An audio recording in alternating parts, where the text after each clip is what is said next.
Okay. Welcome, guys, to the fifth episode Yep. of the podcast idea. Today, we are joined by our participant, Kasper. You've seen him before. Senior Episode 2. participant. David, of course, and our guest today, Daniel Alm. Hello. Daniel.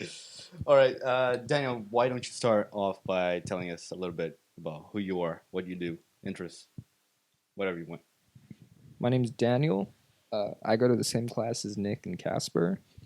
I'm 18 years old. Usually how that starts, yeah. You're a guy. I'm a guy.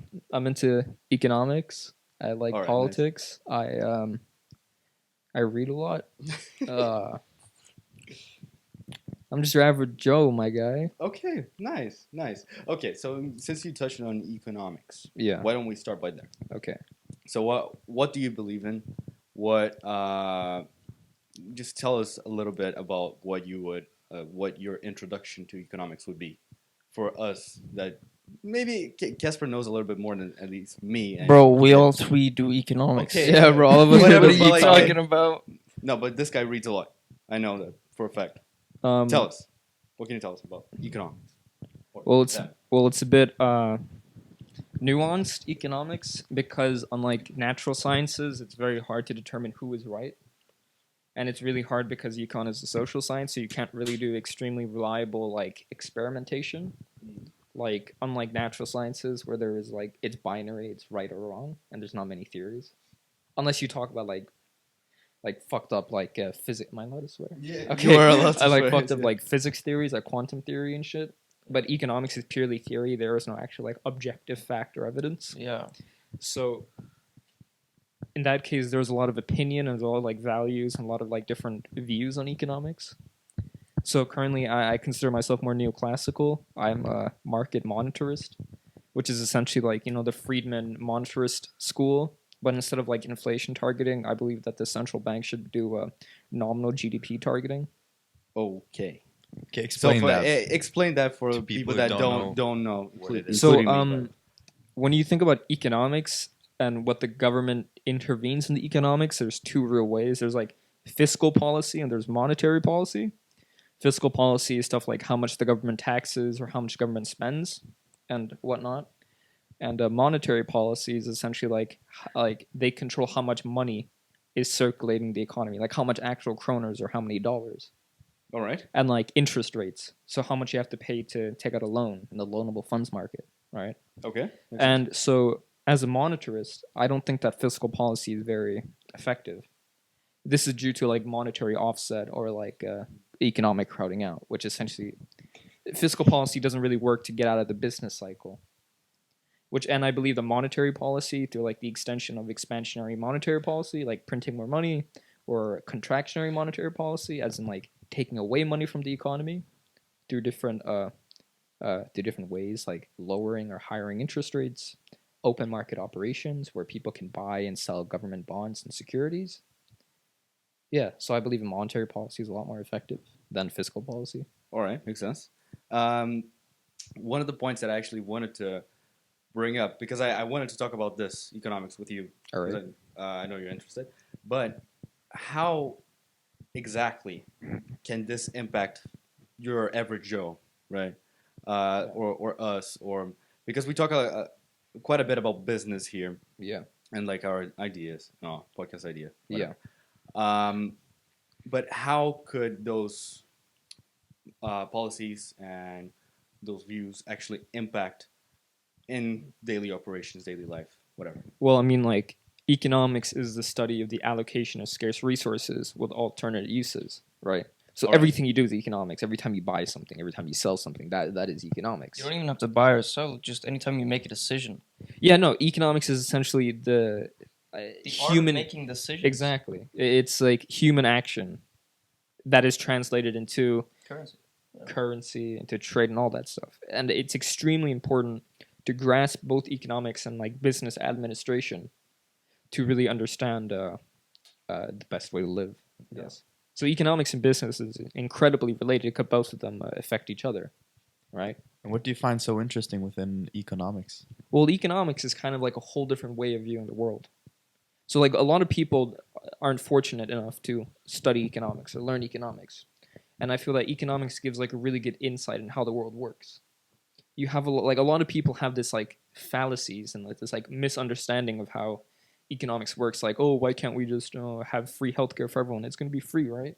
Yeah. But then economics really helps you understand, since everything is scarce and everything has alternate uses. It's all about like finding the best ways to use those scarce resources.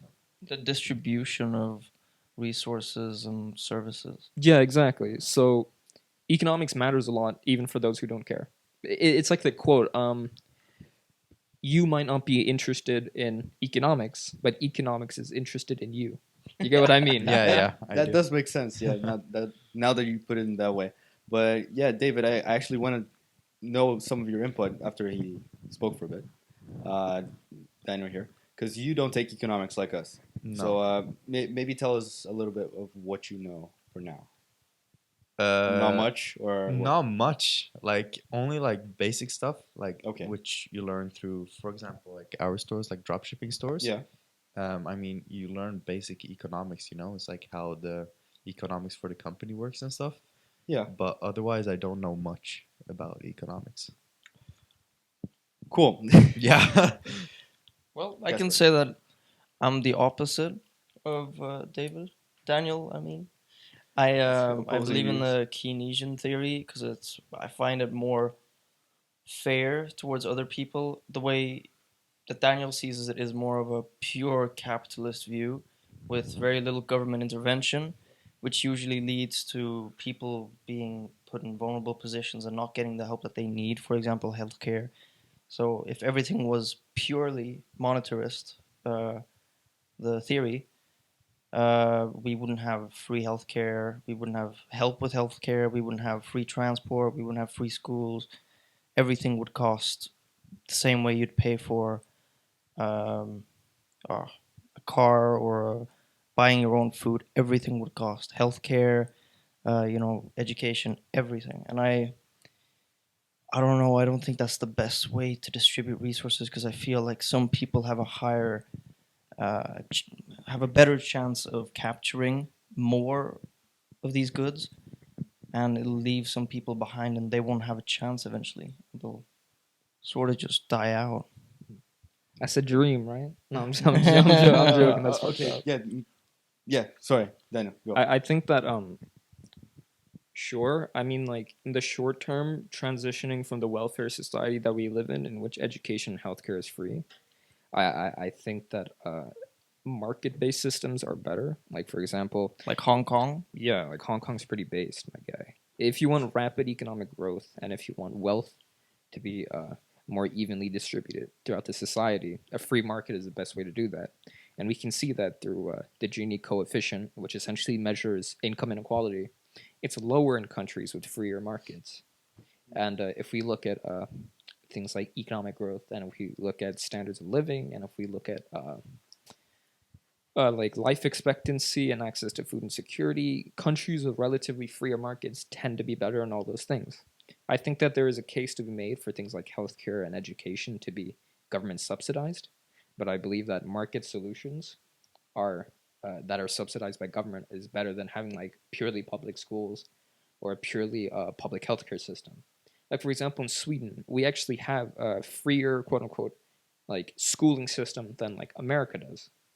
Because in Sweden we have a thing called the voucher system, in which there's a lot of private schools, but that the government pays for that school for your admission to it. Yeah, for every student they get a set fee. Exactly, and I think that it's through this choice of the free market that both parents and students end up receiving a better education. Sweden has one of the best education systems in the world. It's only the reason why we score pretty low in the PISA test is because our like curriculum is actually pretty bad. Yeah. What is that PISA test? The Sorry? PISA test is essentially like a world like academic test for like high school students and like primary and elementary school It's like students. international SATs. Or Yeah, something. exact something Oh, like that. okay. So Yeah. it's not like Do a they have- standardized Can test. you use them for application in other countries? No. PISA test is purely a. It's like the national exam they have in Sweden. It's purely Just for to like the rank governments, countries, right? basically. Right? It's purely to Yeah. rank countries. Yeah. So currently, like the United States technically has scores higher on mathematics and science than we do. That's not weird though. I mean, Sweden mathematics isn't really focused on Very that highly. poor. Yeah, Yeah. very poor. So I think our school system is really great because it's kind of market oriented. Schools compete for each other for students, and students get to choose which school they'd like to go to. Like Gymnasiet. That's an example of a free market. Well, not free market, but that's an example of a market, right? So sorry, Yeah. what is that? Gymnasiet. Yeah, it's like when you go to Yeah, it's like to find you go to It's like a big fair with different schools, Oh, yeah, secondary that one. level education schools, and they Yeah. try to recruit like students, etc., by offering them just a show of what their school has to offer. Basically. exactly, and that's literally a market, right? Okay, but if we take it from like the ground level, Okay. if I don't know, let's just say that I'm a business owner, Yeah. right? Why would it be better for me to have a free market? Yeah. Right, with a choice. Yeah. Than for the government to take care of that part of the Well, system. because you wouldn't be a businessman if there wasn't a free market, right? You could still be. Well, you would be more like a commissar, system administrator of a certain sector of the economy. Not really. Or what do you mean? Like you mean from the entrepreneur's point of view? Yes. Yeah. Yeah, no, I mean you'd still be running your company, etc., but you wouldn't have full control over what you do, and that's what I think is Oh, I important. thought you meant like a centrally planned economy. No, Or I what do you meant mean? like more of a. No, it means in Keynesian- your view. Oh, More okay, Keynesian. Yeah. I thought you were talking to But Daniel. why don't we? No, I was trying to poke holes on Daniel's, and then I'll yeah. try Well, I mean, on if yours it's, as well. if it's more Just Keynesian, try to play devil's advocate. Like, Yeah. Wait one sec. Why don't we explain like what the free market is? Like, what's the Sure, okay. difference? Yeah, So yeah, the- let's, okay, let's yeah, go ground level. exactly. Yeah. I mean, So- No, yeah. actually, just one thing, guys.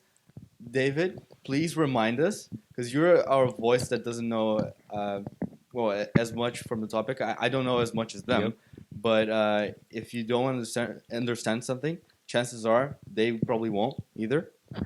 So remind us. You're a good like reference point.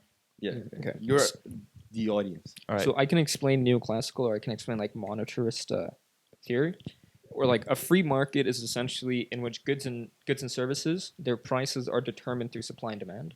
okay. Their prices are determined solely by the free market, as in suppliers are willing to supply X amount of something for X amount of money, and buyers are willing to buy X amount of something for X amount of money. What drives that? What do you mean? What drives it? Well, I mean, if you can explain what drives the actual demand and what drives like, what prices they'll sell at, it's the perceived value of the good from both parties. Yeah. So essentially, prices are determined by agreeable prices that each party agrees to. Right. So that's a purely free market. Mm-hmm. And then you can introduce other stuff like taxation or subsidies or other types of legislation that affect the free market. So since I'm a neoclassical monetarist... But that would no longer be a free market, though. Well, it would be a free market, but like a free market is... Not a completely free market. No, of course not. It's relative. Yeah. Right? Everything in economics is relative. Exactly. So like even me as a monetarist, I don't believe in a completely free market. Like I don't believe that police and the court system and national defense should be a quote-unquote free market. Okay. I believe in a government. But I believe that in most things, and to a very large extent, I believe in laissez-faire capitalism, that the government should keep their hands off market Private operations. businesses Yeah, and exactly. stuff, Yeah. Basically, the Keynesian way of looking at it is opposite, where they consider that they have these different theories, right? So monetarist has one theory, and the Keynesians have one theory. So basically, in the Keynesian theory, they justify having government intervention by saying that, well, in our theory, an economy would do better off with government intervention because normally you have the business cycle, right? Which basically GDP, gross domestic product, goes up. Eventually, it hits a point where it Over time, right? Over time, exactly. That's the business cycle. Yeah, and Yeah, eventually, it goes like this. yeah, but eventually it hits a point where it can't really get any bigger because, I mean, I can throw as much money as I want at you, and I'll say, do this job. For the productive capability. Yeah, like eventually, no matter how much money you throw at it, you can't produce anymore. That's where we get inflation. So when we get inflation, usually the government comes in with policies such as lowering interest rates, etc., which will then lead back down, slightly reducing the GDP and lead into a almost recession, deflationary gap.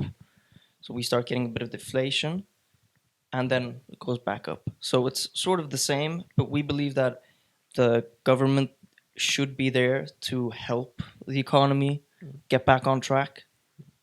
Well, I think that most monetarists actually believe that government is the cause of the business cycle through bad monetary That's policy. true. But Daniel, That's what true. does your theory like entail? Like where do you draw the line basically? Like where how much Intervention? Yeah, or like how much should the government Well, that's kind of like There's so many aspects. yeah, of the economy, it's so- really subjective, and it obviously depends differently on which But country. what is it about? Is it like policies, like So, laws, or is it more essentially- taxes, or Well, like essentially, monetarists believe that there should be as low taxes as possible, and there should be as few laws as possible. okay, because- regarding businesses, private Exactly, businesses? because if you know the normal supply demand, Mhm. if you kind of translate that to the economy, like the macroeconomy, the entire economy, you have a thing called aggregate supply and aggregate demand, which is like the total supply of the economy and the total demand of the economy.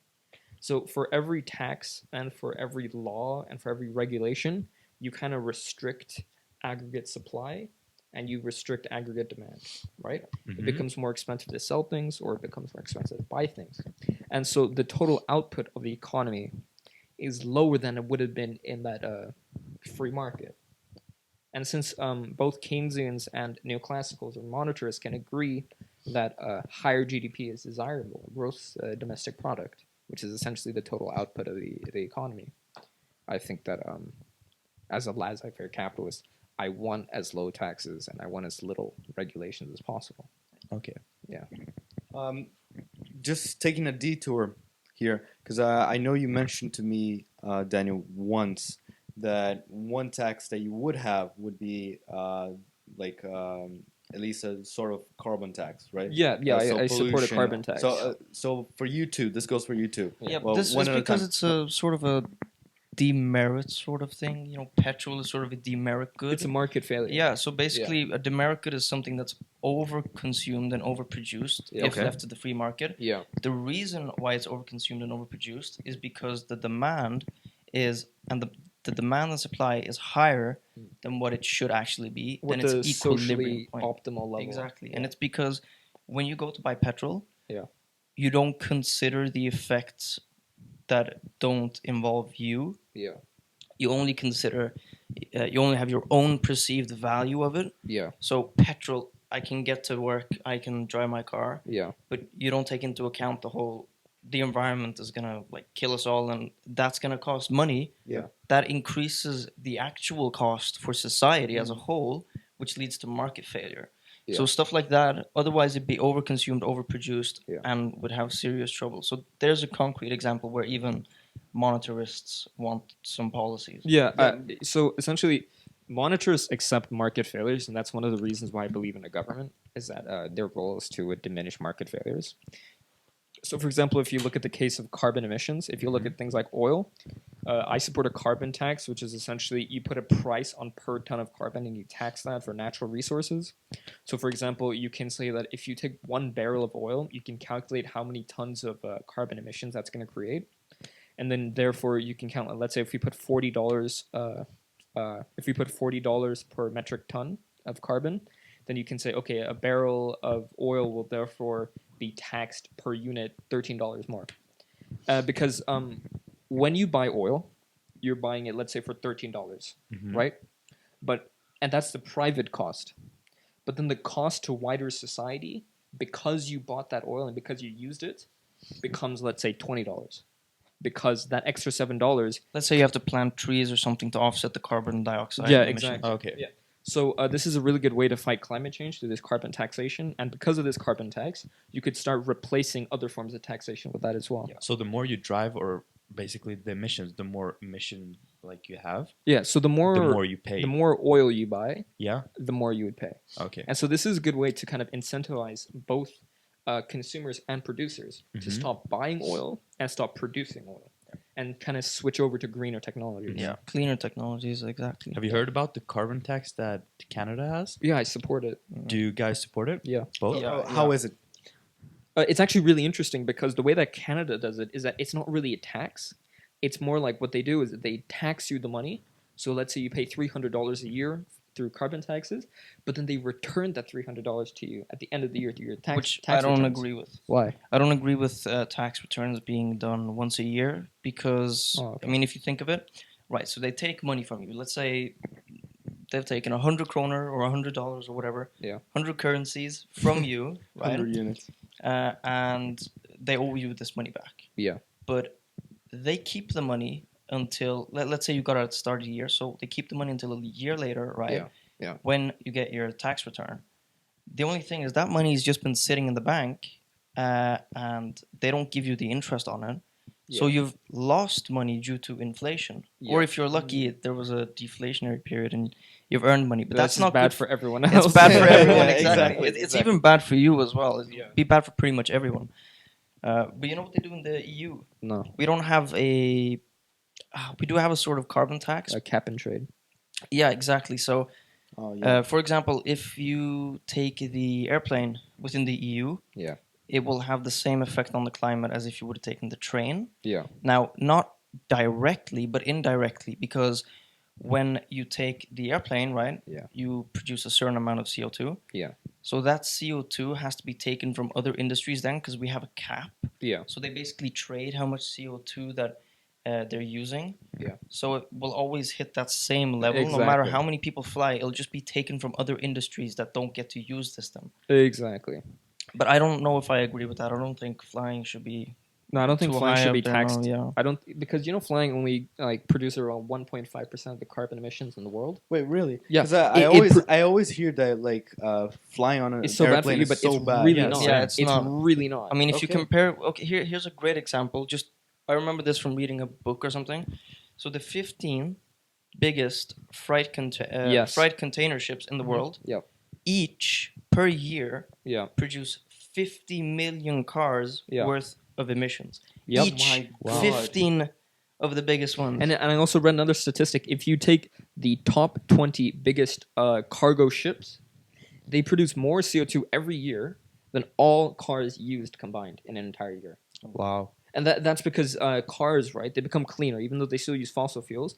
They use like more refined versions of petroleum, right?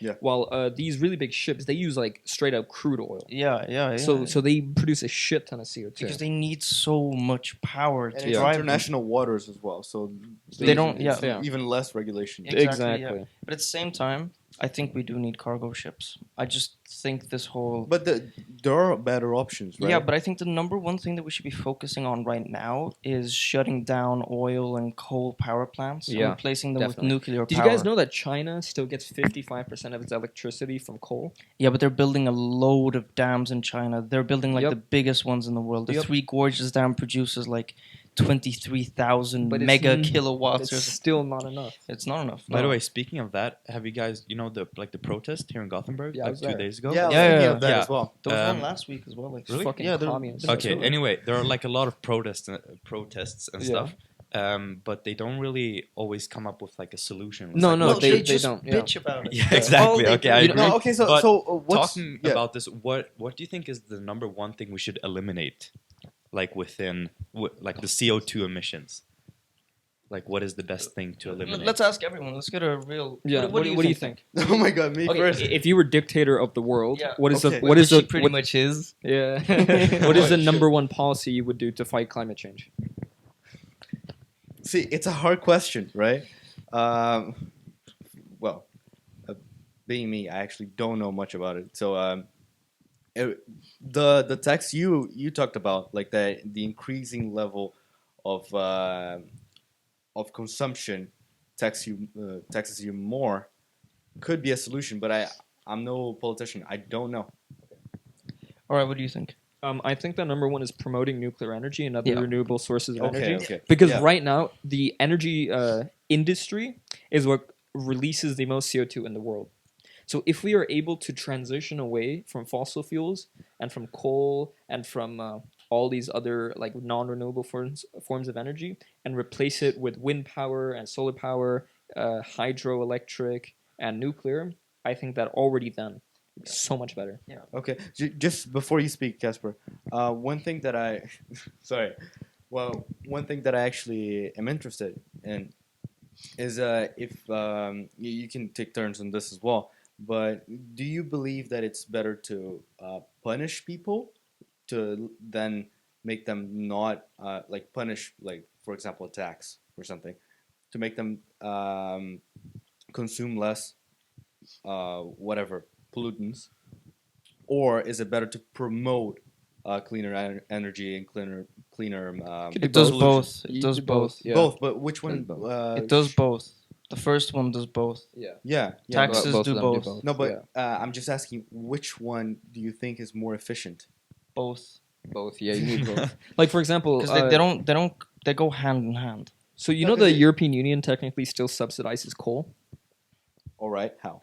Well, they give money to coal generators. Especially uh-huh. in Germany. Yeah, Germany and Poland still use a shit ton of coal to produce electricity. And you know why Germany uses so much coal?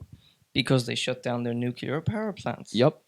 And Why do coal they do is that? 2,330% It's all about more like it produces I'll tell you. 2,330% more carbon emissions per like kilowatt hour. Yeah.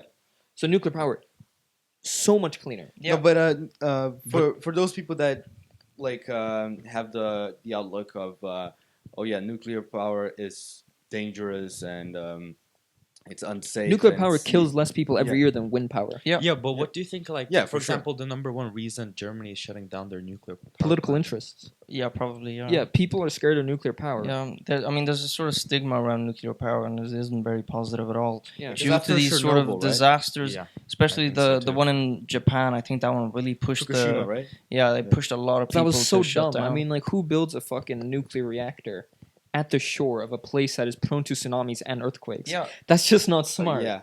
And like, I mean, like, and but I mean, everyone, they do need it as well because they need No, a of course. massive amount of water. of course, At the same time, though, they can't use salt water in their machinery because of a lot of rust.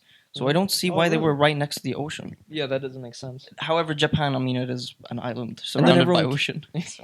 And then people keep citing the Soviets as a reason not to have nuclear power. Yeah, It's which like is so the dumb. Soviets. The only reason Chernobyl happened was because the Soviets cheaped out on their design. They used for their cooling rods, or like the rods that slow things down in like the reaction, keeping it from a meltdown. They put at the absolute tip. They put what was it called now again? Graphite. Yeah, they put graphite. As a moderator. right? Yeah, Yeah, I but think I remember that. graphite. The only reason why they put graphite It's cheaper. at the tip is because it's cheaper Yeah. and it's the cheapest material that could handle those temperatures. But graphite is not a moderator; it exaggerates the No, atom it splitting. is a moderator. No, it doesn't. Isn't it? No, it exaggerates it.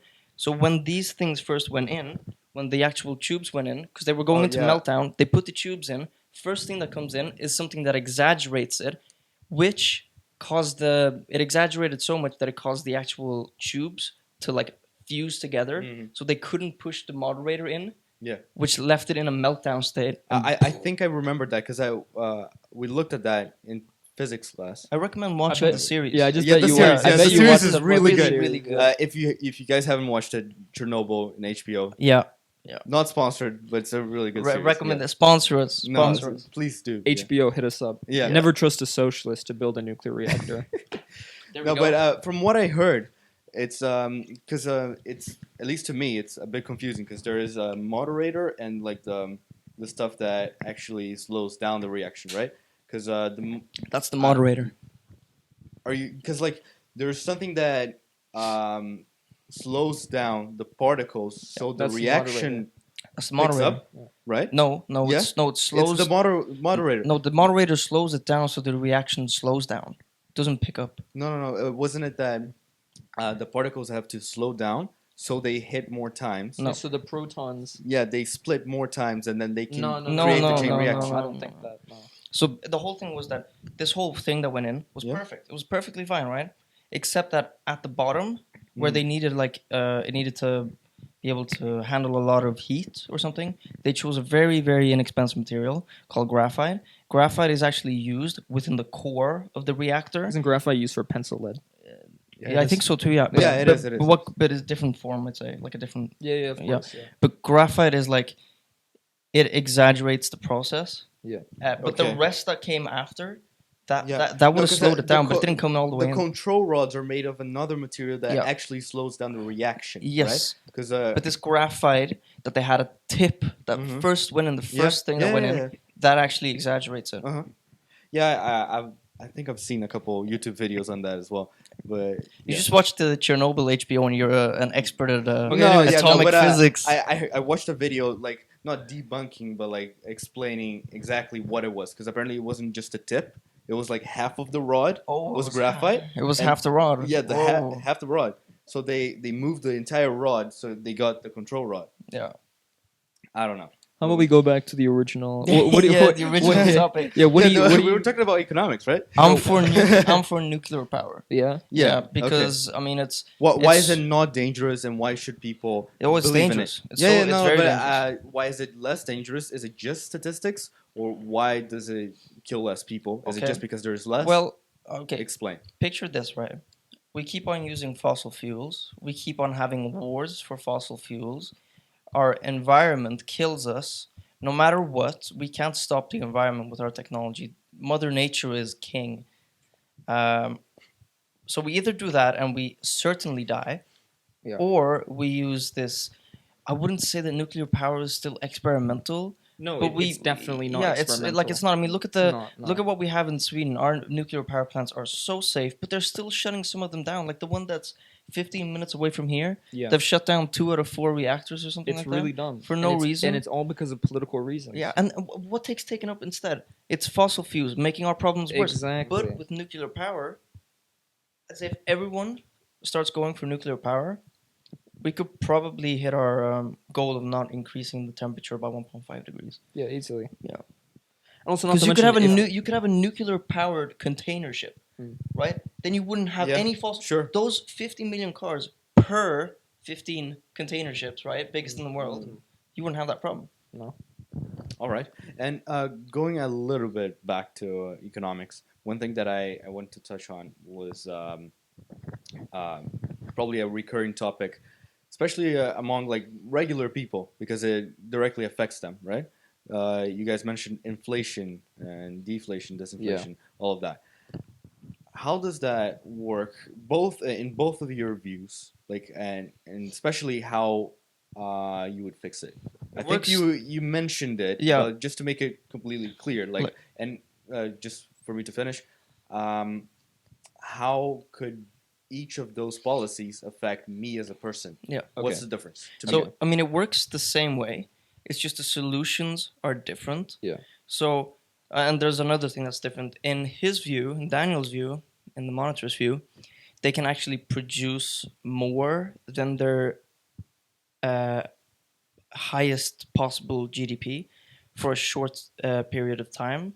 Yeah. Which is something that I don't really understand how. It's more about how the actual graph is laid out and how their theory revolves around it. Yeah. But what they do is they try to act on aggregate supply Yeah. in order to shift in and out of inflation and deflation in order to equalize it. While in the monetarist view or in the Keynesian view, you act on aggregate demand because we believe that aggregate demand drives it all and drives it through the different stages. So for Daniel, then the monetarist view, what they would do is act on AS, which would be it would be stuff like investment. It'd be like government business regulations. spending, Yeah. For us, it'd be more We looked at consumer that in class, spending. right? Yeah. Yeah, supply side policies. So I'm essentially a supply sider, and I've been so for like a couple years now. Okay. Like yeah, like before like all like econ and gymnasium and stuff. But I've been a supply sider for quite a long time, and that's because I believe that long run aggregate supply is completely vertical. If you're going to talk about the model, so if you were in my view, Just one thing before. Yeah. For those that don't know, like how does like a normal supply and demand graph look like? And aggregate demand, aggregate supply, and then like long run and and then short you run. The difference. introduce exactly Yeah, because we gotta start in the absolute beginning. Yeah. Like, But that short doesn't really summary, matter. like- That doesn't really matter. You don't have to Yeah, talk about it's the not models. really important Okay. unless Essentially, you're working with it. You're trying to of solve course, something. Exactly. So in my view, if you increase aggregate demand, you will result in only inflation. okay. So that is why if you increase aggregate supply, you shift you shift the curve, the equilibrium of the market to the right, Okay. which essentially means increasing GDP Mhm. and lower price level. And a lower price level, which is essentially how you would measure inflation. Okay, and price level is just the average. Just price like the of average goods baskets and- of goods and services in the economy. quote basket, right? Quote yeah. baskets. But basically, this would lead to, well, I'd say it would lead to more deflation than the Keynesian way of doing Deflation Yeah. or inflation? it. Deflation. Deflation. Because okay. they're turning out at a lower price level. Yeah. But Uh-huh. in an economy, deflation is bad for about everyone, and the central banks do their absolute best Yeah. to sort it out. Yeah. However, most of our economies don't use the monetarist new classical view. No, most of them are Keynesian. Yeah, they use Keynesian. Mm. So that's where this whole it's probably because they use the Keynesian view that we have this problem with deflation Yeah. that can occur, and that's probably why they have to solve it. So they're sort of saying like they bring in problems with the government, and the government solves the problems Yeah. rather than not having the problems or the government to begin with. Yeah. Okay, and just to make it absolutely clear, when it's deflation, it means that instead of prices are going down, decreasing. and like if I buy something, then or if I borrow money, what happens? No, so like from the your bank? let's say you have 10 kroner now. Yeah. If we're in Yeah. a deflation, your money will be worth more tomorrow. Yeah, it would And be the other like way around if it's 15 kroner, inflation. whatever. Yeah. But like So inflation is pretty good for people in debt, but it's bad for lenders, and deflation is pretty good for people who are lenders, but really bad for people who are in debt. And the thing is, with Okay. the reason why we don't want deflation is because the aggregate demand is driven by investment, Yeah. which also means that if it's worse for people to lend Yeah. and worse for people to invest, Yeah. we're going to get less investment, Yeah. which Yeah. will finally equal less aggregate demand, which will equal a lower equilibrium point for the ADAS, Yeah. which will equal a lower just bad all over. Yeah, a lower equilibrium GDP. But the thing is that like monetarists actually still do care about aggregate demand. Okay. Like it's just How so? we believe less so. Like for example, aggregate demand, it represents like all the expenditure within the economy, right? So aggregate demand is essentially nominal GDP, the all of expenditure, all of actual like buying in the economy, and nominal GDP is really important, right? So monetarists, while they focus more on supply side policies, because we think that a lowering price level is actually in the short run for a very short period, not the business cycle, is more favorable than a higher price level because wages are sticky and because nominal contracts are sticky. We believe that you can still act on aggregate demand. It's just that aggregate supply is more, I guess, like sought after in the short term. Okay. And bringing up this thing about sticky prices, etc., the sticky prices wouldn't occur if we were in a purely monetarist view, because sticky prices exactly. are all about, minimum wage and stuff that don't really change. Yeah. And in the Keynesian view, the reason why we find that we want and have to have the government is because with sticky prices, right, the price level has a harder time decreasing, which means that for the economy to come back to an equilibrium, you have to do something either with the AD or AS or the price. And that's hard to do if prices are sticky, and therefore we need government intervention. Just to make sure, just to explain sticky prices and what Yeah, we mean because that I is was that kind of okay, so a question mark. so in some my face. things. So there are some prices in the economy that have a really hard time adjusting. Mhm. For example, wages. Since you have Yeah. wages that are pretty long term and you sign contracts, wages are kind of determined on like nominal numbers, right? So they don't really adjust with the economy. So, for example, most people sign contracts for like 2-3 years or 1 or 2 years, right? Which says that for every month I will be paid X amount. And since wages have a really hard time adjusting because of these contracts and because of minimum wage laws and because of like labor unions, who say that you cannot pay us less than this. In a deflationary period in the economy when prices are lowering, that means that the prices of things that the manufacturers are selling lower, but yet the cost of labor stays the same. And so, therefore, a lot of businesses get driven out of business, and a lot of firms end up going bankrupt. Yeah, and it's because, I mean, consumers, they still have to, they have their money, right? They have that, and then when you bring in inflation, etc., it ends up being the manufacturer that pays more for labor and the labor paying less for the products, Yeah. which just leads to less circulation in the Yeah. economy, Yeah. which, in a way, circulation is the key to GDP growth. Okay. Yeah. Guys, we're coming up in a short break, so I just wanted to pass the mic to David. Because Yeah, I feel like let's all turn to him. Because my main go. question to you, David, is actually like, did you get all of that? Not all of it. Some of it. What can you from what you got? What can you take away from it? I mean, basically expound on it. everything, because Economics matters. I don't know a lot about this. I've been sitting here listening to everything because I don't have a lot of things to add. I don't know a lot about this, but I did learn a lot. Basically, everything you talked about was new for me. That's good. So yeah, All right, but like from what we briefly spoke about, especially with Daniel, like how this could affect the average person and maybe the business owner, entrepreneur, whatever. How do you think that affects you as a business owner yourself? I mean, for me, basically, I think the theories, those are the things that could like basically determine like how my business works and like what I need to think about. For example, Daniel's theory. Yeah. What was it called? Monetarism. Yeah, exactly. That's basically more like free market, right? Yeah, that'd be better for you. Yeah, exactly. Basically, and then Casper's theory would be worse. I don't know exactly like For what. him Yeah, specifically. exactly for me specifically. I don't know exactly what that entails, like what kind of laws or policies.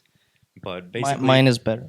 Mine is better. Mine is all right, They're all always right. gonna say that. No, but Mine is better and mine is simply bigger. Put, from what I understand, less intervention, more intervention. Yeah, exactly. That's it, right? So like Basically. more intervention means more taxes to you, but it could also mean Yeah. more subsidies. Exactly. Which are subsidies. You know what that is, right? Mhm. The opposite of tax. So that is basically how this would affect me currently. Well, I mean, like everything in economics affects everyone in every single way.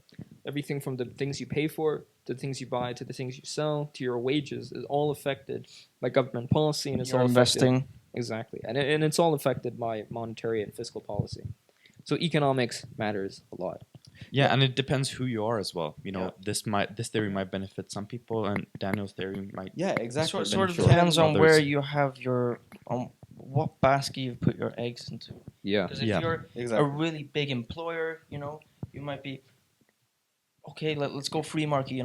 Lower taxes, more profit. Yeah. But if you were just a worker, you have very little savings, etc.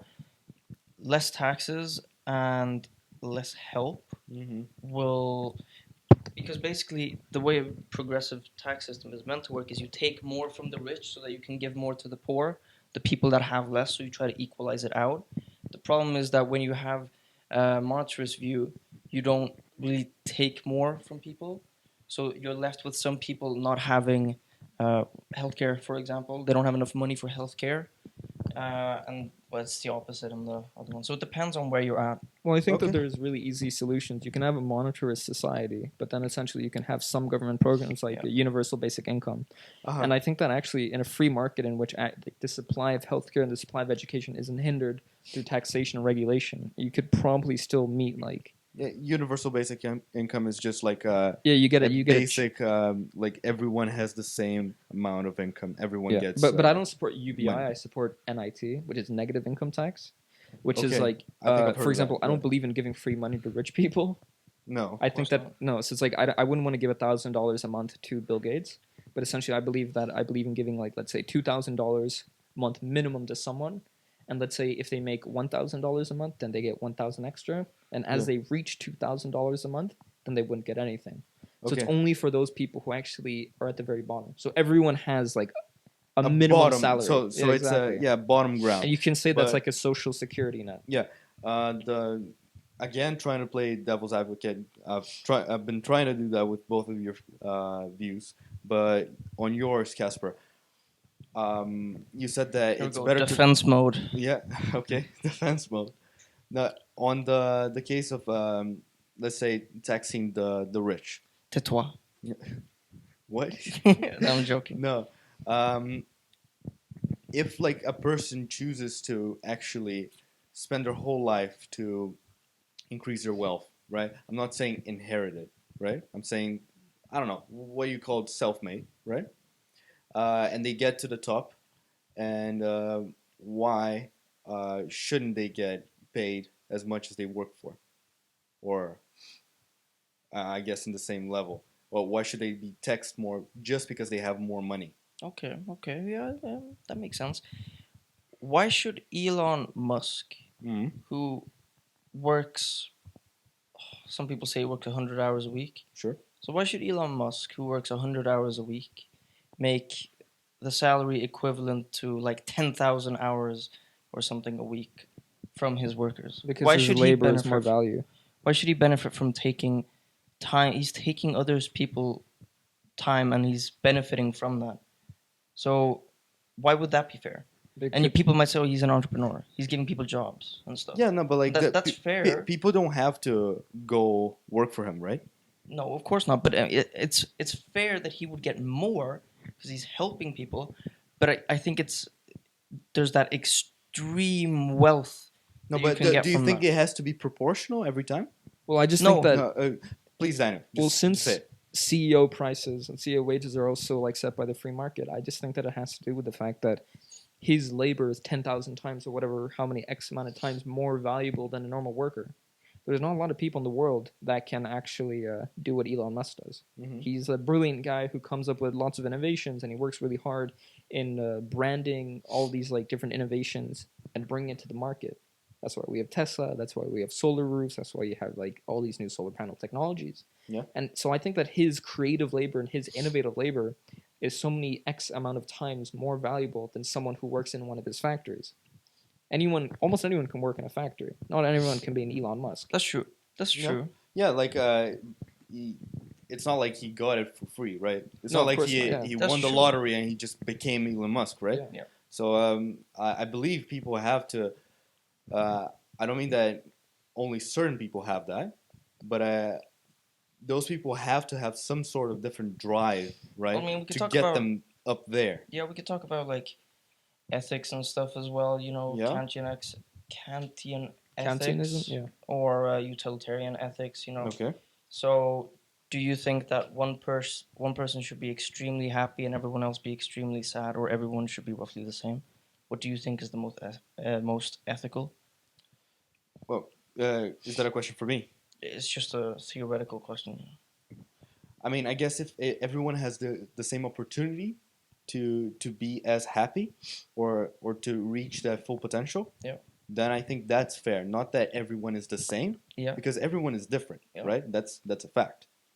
So I might not want to be as happy as you are, just because that's the way I am, right? But it doesn't. I feel like it would be wrong for someone else to force us to be as happy. What? You're not Does that being make you're sense? not being forced to No, not pay not for school. forced, I'm sure but- if you want to pay for school here, you can pay for school, man. No. If we're just talking about happiness, right? If we're talking about If- okay, if we just everyone- change the word happiness to money or Right? wealth. Yeah. Okay. Change it to wealth. So if we to wealth, right? If we have the same ability, right, or the same opportunity to get the same amount of wealth. That is But- all what the Keynesian theory is about. Yeah, no, like if I have the same opportunity as you, but in the end we're not equal because I just didn't work enough. Is that still fair? Yes, Okay. that is fair. That in your view. Okay. Yes. I think everyone agrees with that. I think Yeah. that both monetarists and Keynesians think that everyone should have equal opportunity. Yeah. Yeah. It's But just that. it's just sometimes it's harder with the monetarist view Mm-hmm. Yeah. All right. because there's no government intervention and people do Well, get left behind in an economy. Well, I mean, like, monetarists aren't like anarcho-capitalists, right? So Okay. obviously, I still do believe in negative income tax, and I to a Uh-huh. certain extent, I believe in school vouchers. So I think that everyone should have access to somewhat the roughly same education. Okay. Right. It's just that I believe that the market system is the best way It's to kind sort of of innovate. opportunity. Yeah. To, Not only that, I think that like with the advancement of recent technology, we don't really need soon in the future. We're not going to be going to the same schools that we have the past 300 years. Yeah. Okay. It's gonna be more efficient. Like how much does internet cost? Yeah, exactly. Couple Actually, thousand a month, I right? read about that. Why education is useless now and why it's outdated because we have the internet. We don't need to memorize stuff. We can find it out in seconds. Oh, Yeah. I think what we should learn instead is how to. We should learn how to learn and how to apply things mhm. that we learn from like the internet Yeah. I actually heard, rather than memorizing shit in school. just 1 second, David. All right, yeah. I think I heard from Elon Musk actually this one, that I think it was him. He was saying that people could already be considered cyborgs because it's hard for us to leave like our phones, right? And we don't have to be like have like a physical connection with technology. Just like having our phones here already gives us so much more information, right? The only thing is efficiency, right? It's not as efficient as thinking about it because you have to open your pocket, pull it up, Yeah. have internet. Right? But then, if I were to tell you now, right? Yeah. You have two options. Sure. Okay. So your goal is to define. I don't know. Let's say define perfectly the word. I don't know anything. Just anything, right? Anything. All right. So you could either sit and try to memorize that word and try to learn it by heart, Mm-hmm. or Just have it on your when phone. someone asks, so when someone asks you, you can Yeah. just be like, yeah, I know. Or when someone asks you, you just pull up your phone and you Google it. Mm. What do you think is going to be quicker if you take into account the time it took you Yeah, to learn exactly. Yeah, it is more efficient. I mean, in a short run, quote, short run, right? But yeah, that's enough because David, you, All right, you last have to say question something. before the Sorry, break. no, yeah, no, we already went 10 minutes over Yeah. the break. All time, right, but it's last fine. question. So you guys have pretty different theories, but still agree upon a couple of things, right? Yeah. Yeah. Is it possible to run a country, for example, with combining these No. theories? No, that's no. No? I mean, like, you Why not? have. Why not? I mean, like, for example, there's many different schools of monetarists and many different schools of like Keynesians. Mm-hmm. So essentially, there's this specific school of thought called New Keynesianism, Okay. which is kind of like a synthesis of monetarism and Keynesianism. So you have economists like Paul Krugman who are kind of monetarists and kind of Keynesians. So that exists, but to kind of run a country with both pure Keynesian ideology or monetarist ideology is kind of impossible. No, you can have Do you agree? You can have a pure. I mean, we have three market structures, Yeah. right? We have centrally planned or communist market structure. We have the laissez-faire, which is the free market, and then we have mixed economic market systems. Yeah. Basically, mixed is what Daniel was just talking about, Yeah. Okay. and mixed is what most democracies have in the world. What most countries have in Like, the world. I mean, like most democracies tend to be like more free market, but they're Mhm. definitely not like a purely free market. Okay. So they're somewhat mixed. Guys, I think we have to take a break. All right. All right. I just want to conclude this segment by saying that this was a very short window or small window Yeah. into economics, Yeah. both micro and macro. Macro in the sense that we were talking about economies and stuff because it's like the various levels, right? So Yeah. you go like macro, micro, and then Like like the theory of the firm. yeah, theory of the firm, whatever. But and then you go business below that. You go even. business administration. Yeah, Which sure. I guess is a part of theory of the firm Yeah, to a certain sure. extent. Which is almost a part of micro, but Yeah. it's a different Yeah. of thing. course, Yeah. But with all those perspectives, I think it's very important that we acknowledge that. Yeah. And it's a very different but very special way into looking at human relationships and interactions. Yeah. So with that, we're going to take a break. And we're probably going to have a shorter segment afterwards. All so right. see you guys in a bit. Guys, we're back. So I want to segue with this break right into debate. Debate All right. club. Okay. Yeah. 'Cause Debate this is something I'm a noob at, and here Daniel here It's pretty good. He's the leader of, kind of the leader. I'm the leader. Self-proclaim. Not Self-proclaimed. appointed leader. Oh, sure. Of debate society in our school. Okay, Daniel, tell us a little bit about debate. Why is it cool? Why is it not cool? Why do you like it? How'd you get into it? All the story. Well, What's wrong with you? Pieces. Go. I got into debate in IB1 at the beginning of high school because I saw someone give a presentation about it, and I thought it was Yo, interesting. dude, what is it? First of all. Debate. yeah, Debate club that's is a good- essentially. Oh, sorry. It's essentially like a club, right? It's a meeting. You have it once a week, and you work on debating and you practice different debates in like a specific rules and sets. You have two different teams, and you debate over a motion, opposition and proposition. And what we do is we go to tournaments. Okay. So essentially, the latest tournament I went to was in Copenhagen.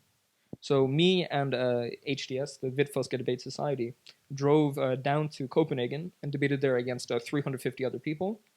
I think it's like 40 other teams all over the world. So we debated against a Turkish team, we debated against Lithuania, we debated against Romania and Israel, and we debated against a Danish debate society as well. And it's really fun. It's less of you debating for your opinion, but more of you like having the ability to debate for An opinion. So they give you a topic or They an give opinion, you a topic, or and then- they give you like a proposition. Like Yeah. they'll say and you're for or against, exactly, right? and you don't Okay. get to choose. All right, Okay. yeah. So, like, for example- should podcast idea. Should podcast idea be distributed?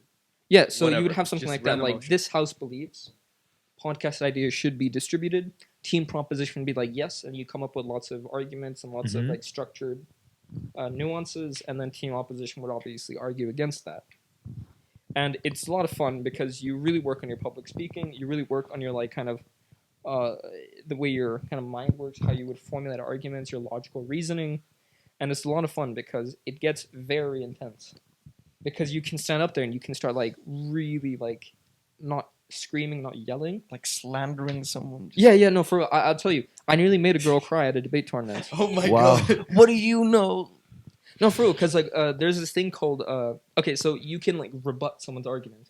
So this is just counter. It's a So it's a counter-argument. counter. What about personal attacks? You cannot do personal attack. Okay. You will be like disqualified. Oh, okay. But you can say your team has presented no argument of substance thus far in the debate. Thus, we disqualify you from any qualifications of taking this debate whatsoever. Wow. None of your points have any substance to them. None of your points have any logical reasoning behind them. None of your points have any XXX whatever. That must hurt. And, Yeah. like, Yeah. and Like, imagine sometimes feeling Yeah. that. and sometimes like, when you Ouch. say that to like a new debater, that can really hurt.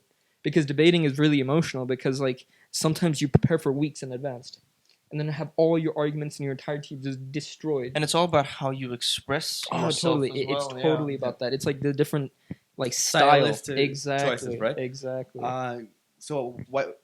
Well, you told us a little bit about that, but why don't you go into specifics? How can that really help us, especially like me and David that are in like a business type of thing, Yeah. or maybe even here, right? Yeah. How could public speaking really help us? So it's like, for example, when you're in a maybe business. even in economics. Sorry to cut you there. Yeah, no, but for example, businesses, right? Let's say you're looking for investors and you need to like talk to an investment firm, or let's say you need to get a bank and you need to get a loan.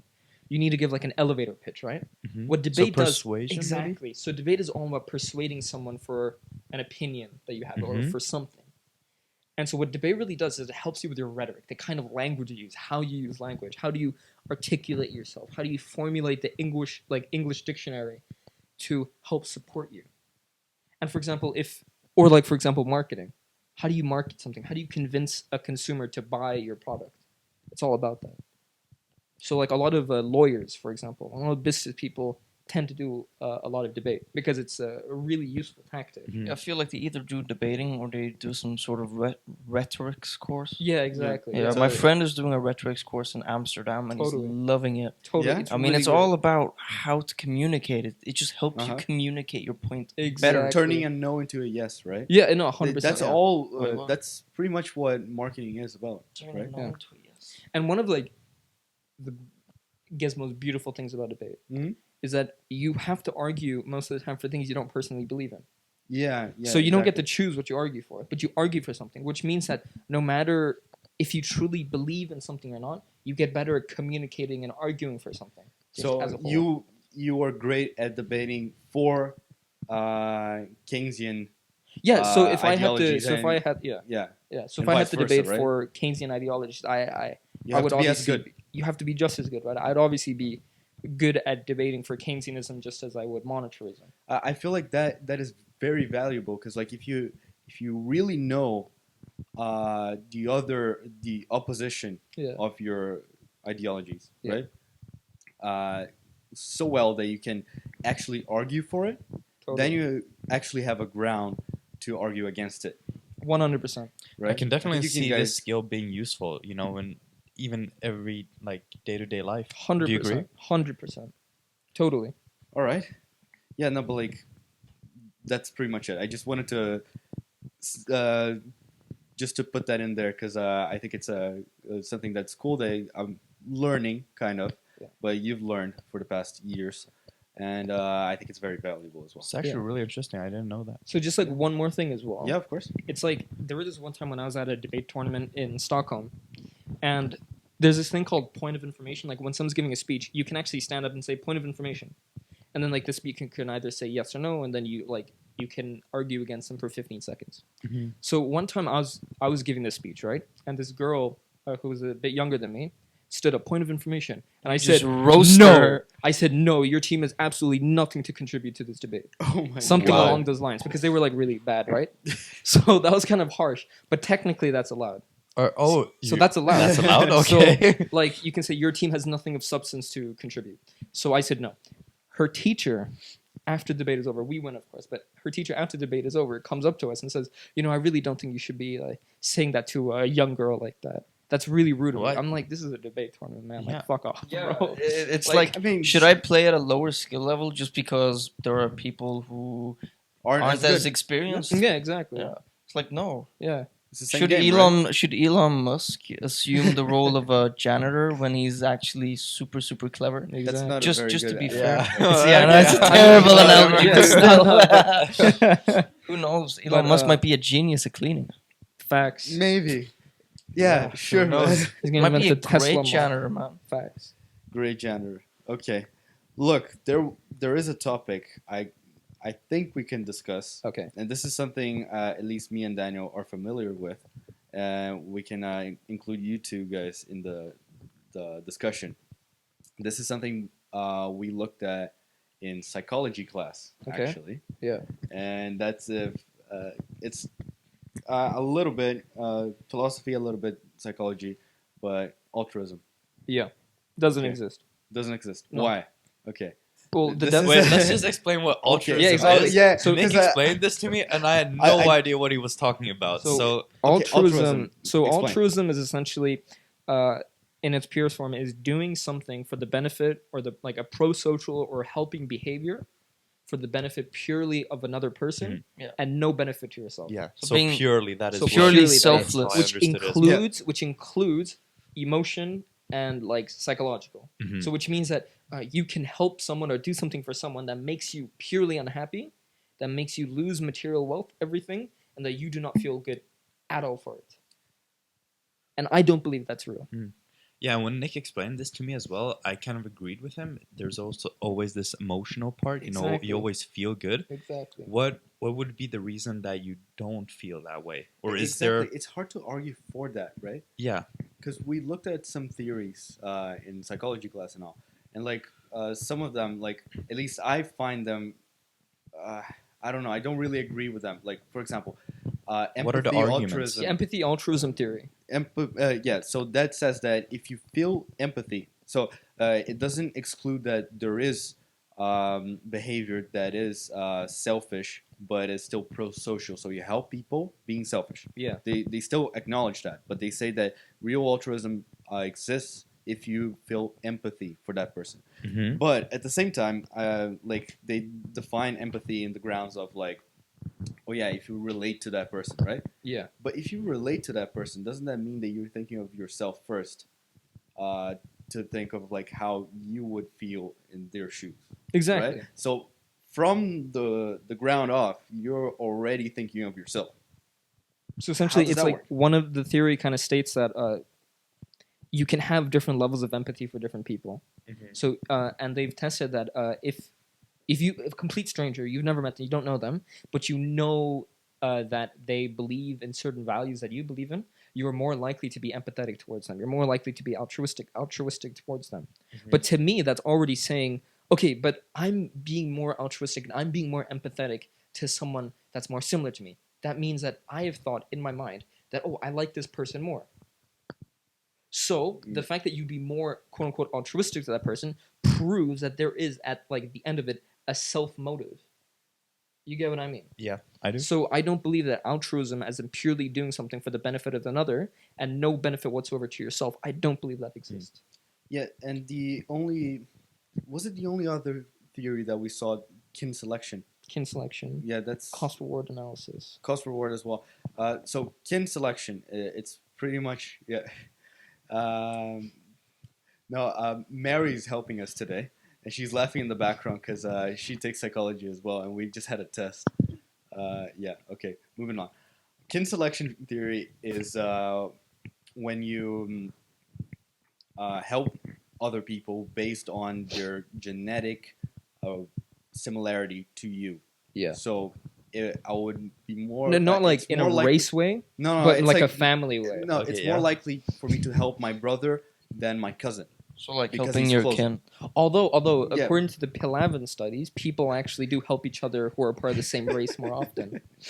So people are kind of racist. Kind of fucked up. It is kind of fucked up. Yeah. Okay, so that theory, it says it supports that there is real altruism. But at the same time, if you think why you help those people, it's because they have your genes. So you're thinking of your genes as well. You're trying to spread your genes, my guy. Yeah, so like... Spread your seed. Yeah, bro. So essentially saying that those that part of your family who have closer genetic relations to you, you're more likely to sacrifice more for them. So you're more likely to sacrifice more for your brother and father because they share 50% genes with you than like a nephew who shares only 0.25%. What about your partner? 25%. Your partner, but that's the thing, right? Because I don't believe in kin selection theory either. Yeah, Because it like doesn't- you could be as close to your partner as like a brother Yeah. or a sibling, you right? could hate your sister, parents. Like whatever. for example, exactly. I'm not Like, related to yeah. Nick whatsoever, right? But I would like probably endure more pain or go through more for Nick than I would like a distant cousin, even Mhm. though I share more DNA with a distant cousin. Exactly. Yeah. So it doesn't really support that. Yeah. Okay, yeah, that's pretty much it. But cost reward was the last one, Cost right? reward was essentially about every time before you help someone or commit to helping a pro-social behavior. Pro-social behavior is pretty much the same thing as being like It's helping others. altruism, but it can come from a selfish Yeah. background. Yeah, it So like essentially you're says that. helping people. It's a behavior that helps other people or a community. Yeah. That's it. Cost reward essentially explains that you help people when the reward of helping someone else is larger than the cost. And what they mean by reward is that you would feel better helping someone than you would feel bad not helping them. So essentially, for example, if I see someone hurt in the street, let's say I like that person, the reward of me helping that would make me feel a lot better than the cost, which is like spending my time to do so. But let's say, for example, I see someone hurt on the street and I really hate that person, the cost would be nothing. I mean, the reward would be nothing. Why would I want to help that person? The cost would be spending my time. Exactly. Yeah. Let them die. Let him die, bro. Yeah. Oh my god. Okay. I'm joking. The cost would be death, and that would probably be more for most people. Okay. What if you really hated them? Then you let him die. Let him die, bro. We have presented evidence here for you today. So Point of information. Yes. What No. do you guys Nick think? does not what do you contribute guys to actually- this conversation whatsoever. Yes. Okay, Kasper. What? Not only you, Kasper and David. What do you think? Because you don't take psychology. Does that make sense to you? Yeah, very much. What? Yeah. Yes. 100%. Yes. 100%. Yeah. Wait. Which one do you prefer? Yes. It's a lot. It's a lot. It's a lot. Yeah. No. Do you believe in altruism? Real. I believe in our Lord and Savior Jesus Christ. Yeah. Okay. No. Be serious now. Like seriously. You believe that altruism exists? The people are selfless. They could be. selfless. They could be selfless.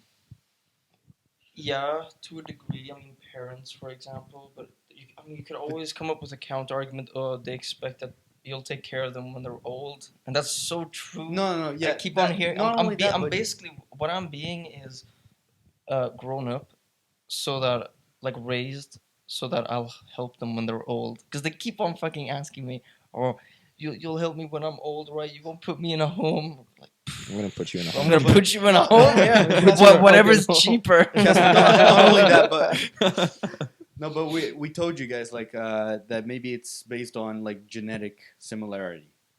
Do you think that's the case, or do you Maybe. think that's even real altruism? Could be to some people. Yeah. Okay, David. I don't believe that, like altruism, or Yeah? pure altruism, at least Okay, the way you described it. Yeah. Yeah. Um, that's Yeah. it. you don't have anything else no. to add? No. Okay, Casper. Yep. Yep. Yep. Yep. Okay. So I actually put some topics here for us to discuss. Just because I'm interested in your guys' opinions. Next one here is something that's called self-interest theory, and actually links to this, and that well, simply put, not verbatim, it's that people usually act in self-interest, right? So they Duh. yeah, no, but I mean that they don't act in selflessness. So it's pretty much the same thing. So, yeah, I'm guessing it's the same opinion around. Yeah, pretty But much. this is the It was a the poor, yeah, poor I know, topic to I know, follow. I know, but it's just a philosophical equivalent of the psychological term. That makes sense. Does that make sense? Wait, that it Yeah. benefits you, or what do you mean? No, I Like you mean do that something because you it's good. only do stuff based on your own motivation, right? Your own gain, right? So even if you help someone, it's only because you know you will be helped as well, or you will gain something from that. So it's pretty much the same thing. Yeah. Pretty much the same thing. Yes. Yes. Very nice. Okay. Next. Well, I mean, like, all actions, in my opinion, are an axiom of self-interest. Uh-huh. Like, economist Ludwig von Mises, who is also a political theorist, essentially says that because of the action axiom, every action is inherently a choice between between going from one set of uncomfortable circumstances to a set of somewhat more comfortable circumstances. Okay. That for action to even exist, there would have to be a prerequisite of an like unsatisfactory condition. And so essentially what that means is, let's say you are hungry. That is an unsatisfactory condition. Therefore you get food. You therefore create an action to how do I say? You therefore do an action, which is to get food or cook food, to achieve a more satisfactory condition. Yeah. So I think that action in itself is inherently self-interested, and this applies for helping behavior as well. Uh-huh. Yeah. So same thing goes for donating. Essentially, you feel better donating because that is a more satisfactory condition than in a condition in which you do not feel, in which you do not donate. do it. Yeah. Yeah. Psychology. Psychology. Yes. No, but I think it's shit. I lost my point. I was just listening to you. I was gonna just add something to this, but no, that's pretty much it. Okay. Like, yeah, we are self-interested. Oh yeah, sorry. Yeah, I just wanted to make clear because one misconception I actually hear quite a bit is that when you say that something is selfish, because the word has a bad connotation. Yeah. People think it's bad, right? Yeah. So being selfish is bad just because it is. Which is not right? true. No. Being So selfish. Dog like, eat dog world. Bro. the way we can put this is like is to actually try to change that connotation to make it more palpable. So being selfish doesn't mean you are being bad. It just means that you are being you and you are doing stuff. Yeah, which is like, I think that instead of discouraging selfishness, I think that we should be discouraging antisocial behavior. Sure. And we should be, instead of promoting selflessness, we should be promoting pro-social behavior. Yeah. There's one thing that I heard as well, a term, egoistic altruism. You know about that one? Well, that's inherently contradictory. I know. Yeah. I know. But I get what you it's mean. An oxymoron. I get what you mean. But I think I saw a video about this. If you really want someone to help other people, you need to make it in their self-interest. No, but not only that. The example they used in this, I think it was a video that I watched, about this was that if you help people, so altruistic behavior, quote altruistic, you help people improve in their lives, they will end up as a community helping everybody else, including you, Sure. right? So that's the argument, Sure. which is pretty much the same basis. Yeah, that's like it's not real altruism, though. well, I mean that kind of sounds similar to like common Marxist theory, which is like mutual support, mutual help. Yeah. Yeah, it's like you help the greater collective so that the greater collective helps you. Yeah, no, but but in that argument, you're still talking about your self-interest. No, yeah, totally. Like Max Stirner, the political theorist, he was an egoist. He called himself individual egoist, and he was actually a communist. Okay. So it's kind of like egoism. You can still be very collectivist and still very communitarian and like socialist, Marxist, whatever. But you can also kind of see it through an egoist point of view. Okay. You get what I mean? I do. Yeah. Okay. Next topic. Yeah. We're doing like quick bullet points. Yeah. Determinism. You know what that is? Yeah. You do, right? Do you Explain. guys? You guys should talk. Okay. I'll explain. Determinism. It's pretty much the school of thought that says that everything is determined for you, right? So your actions and everything that happens is based... Bro, this guy is addicted to his phone, man. He's fucking Snapchatting and podcasting at the same time. Dude, this is what I call multitasking. Exactly. Talented. Okay, so it pretty much describes that every action that you take or everything that happens is based on everything that happened before, right? Okay. So I only started this podcast because of everything that, like, if, for example, if you knew every detail about every molecule, every particle, everything that happened before a point, you could predict the rest of history. That's true. Yeah. Yeah. Yeah. You I've believe in always Yeah, me too. thought Like, of that. I've That always- if you could somehow model, the further back in time you go, the fewer details you need in your model, and if you go back far Yeah. enough as to correctly align all the positive and negative energy or whatever before the Big Bang. Yeah. If you get that right, you could technically model everything that ever will and has happened in the universe. I guess the probability of the things that you predict happening is just based on the amount of detail you have about the past. Yeah. Right? But the further back you go, the less detail there is to add. David, what do you think? I mean, Yeah. can this like apply to like everyday things? Yeah, no, but one thing that I just want to point out is that this is something that you can believe in, Mhm. but I don't believe it should affect your decisions, right? Mhm. Because they are still your decisions. It just the only thing that it contradicts is that, like, you really have a choice. So this actually says that you don't have a choice, Mhm. but that doesn't mean you shouldn't be able to naturally quote choose, Mm. right? Yeah, So- the reason I don't believe in Kasper's theory, or like for example, like to know like what's gonna Uh-huh. happen in the future and stuff, is because, for example, like this podcast, like what you said, Yeah. the example, it's like, okay, when did we start it? 4 weeks ago, 5. Yeah, 1st five of weeks September, ago. right? Yeah. Yeah, First. exactly. So it's 5 weeks ago. Yeah. So, for example, we started a dropshipping store at the same time, and then that's how we started talking and stuff. And then you came up with the idea of a podcast, right? Okay, you might have come up with the idea, right? But if you wouldn't have found me or Albin, it's like, okay, you might be able to find someone else for it, Mhm. but that might take like longer, So Yeah, it's no, not but- sure that you can like exactly know what's gonna happen in the future. But, like, that's I understand what you mean. Like, there's freedom of choice, Mhm. sort of. But how did you guys meet? You started the Yeah. No, drop but shipping thing. it's Why did you start the drop shipping thing, Nick? Oh, let's No, just you say just go back You want to do far this. enough, yeah. You want to do this. You want to do this. When you were young, you yeah, got yeah, dropped on whatever. your head or something like that, and therefore you want to do drop shipping now. Otherwise, this podcast idea wouldn't be Oh my here. God. Like, you can keep on going back, and all those things. I mean, they add up to who you are and what decisions you make.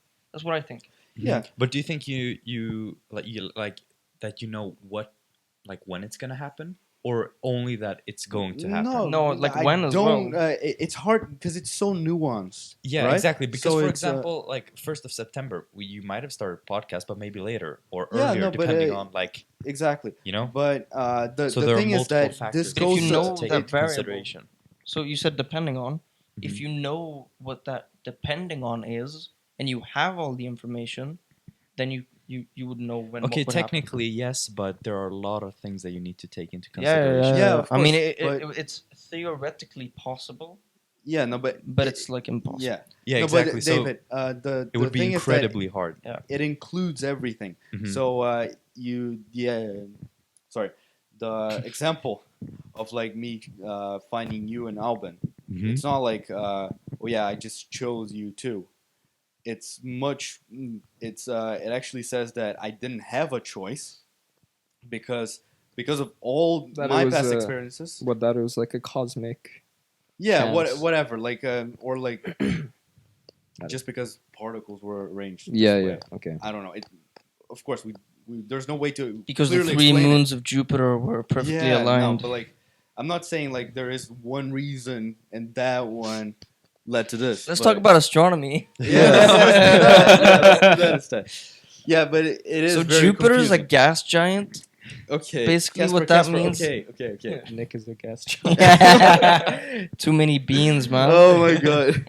I don't believe in determinism. You don't. I Why think not? well, even okay. So even if it is correct, let's say in a hypothetical situation that is correct, I think it's dangerous to believe in determinism. Yeah. Okay. Why? I think that's mainly due to the fact that if we start believing that like we're not actually taking any actions, and that if we start believing that everything is determined, it starts to chip away at the very spirit of Yeah. of humanity. That's true. It's Yeah. saying like if you start believing that like okay fuck it, if everything is determined, why should I even try to do anything? Yeah. Exactly. Why Yeah. would I study an extra 3 It'll, hours like, tomorrow? Lead to inactivity. Basically. exactly. Yeah. So- I don't think that. That's why I added that. I don't think that should be taken into account when making choices. Right. Yeah, no, exactly. No, that is just a explanation of how you made that choice. Yeah. Maybe. And I think that determinism is just like intellectually very lazy.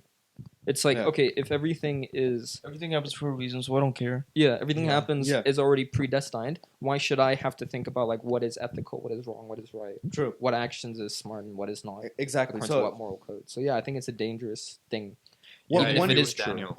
Yeah. Yeah, It's no, dangerous to think I that way. also Yeah. agree. Yeah. I also agree because I think it's very interesting and it might be true.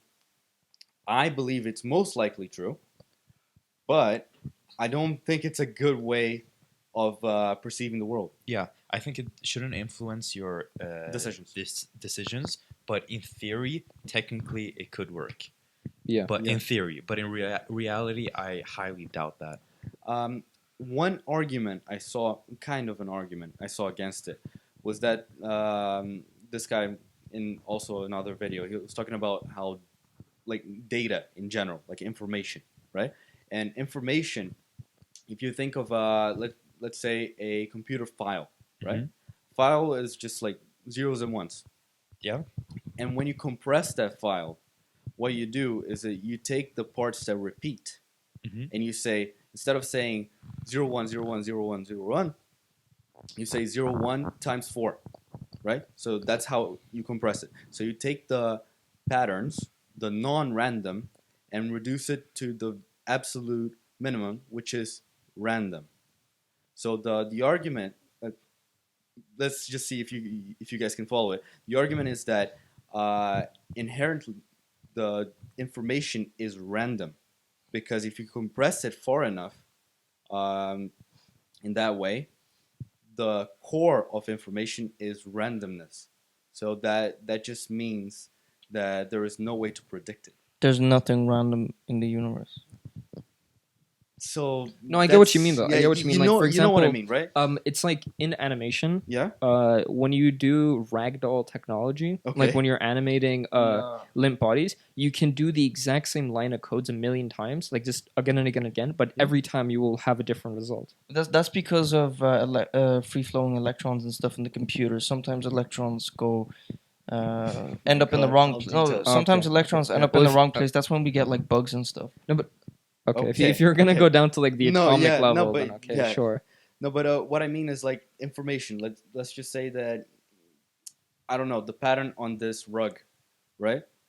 Yeah, I could describe it just as well by saying that these lines repeat this way and this pattern repeats that way, sure. and make it a very tiny cube of information, Yeah, right? But that cube would be quote random. yeah, So that's what I mean. So like the argument here is saying that information is random in essence. Well, which is actually contradictory to what we usually think of information. When we say information, we usually say, "Oh yeah, it's how we organize things," right? So organization usually. That's a nice pussy. Okay, for the Come on. audio listeners, I just showed him a picture of a cat. Come on. Yeah, no, but that's it. That's what I wanted to talk about on patterns, All right, because that's like that actually made me question: is this actually real? Do you think that determinism could be considered? That's it. Do you guys have anything else to add? I think this is Very very philosophical. interesting, and I think in future episodes you can definitely bring up your Yeah. You can Yeah. definitely develop them. these Yeah, theories. even when you Expand. guys come back, Yeah, bro, it's gonna be part 2. Casper two. and Daniel. Casper and Daniel. Gang, Yeah, gang maybe, shit, maybe bro. next time it will be Daniel and Casper. Gang shit. Yeah, we'll talk about astronomy and stuff. I Like hate it. how Jupiter has. Dude, I don't even how know. many I don't even know moons? how many. Yeah, I'm really terrible at astronomy. Yeah. I don't know how many continents there are on the solar system. Oh my god. Are there like 5 oceans in the world? Yeah. Like in the universe? Yeah. What? All How does right, that make guys. sense? Okay, guys, sun we're is a gonna cut it moon, right right? there The because sun it's, is a moon. it's going too far. Yep. Well, what is the sun? So to I finish think it's off, a moon. It's cheese. guys, It's cheese. thank you for listening. Thank you for tuning in. Yep. We're here in this note, very close together. We're gonna say goodbye. Goodbye. Goodbye.